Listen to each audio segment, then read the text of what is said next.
तुमच्यासोबत कधी असं झालंय का?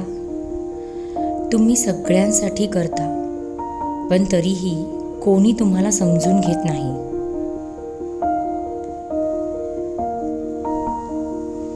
खरं सांगायचं तर ही भावना खूप दुखावणारी असते, कारण आपण अपेक्षा ठेवतो की आपल्या जवळच्यांनी आपल्याला समजून घ्यावं.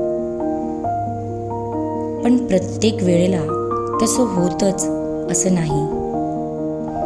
कधी कधी आपल्यालाच स्वतःला समजून घ्यावं लागतं.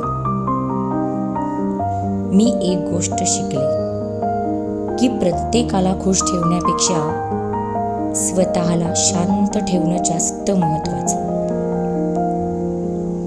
जर कोणी तुम्हाला समजून घेत नसेल तर स्वतःला कमी समजू नका.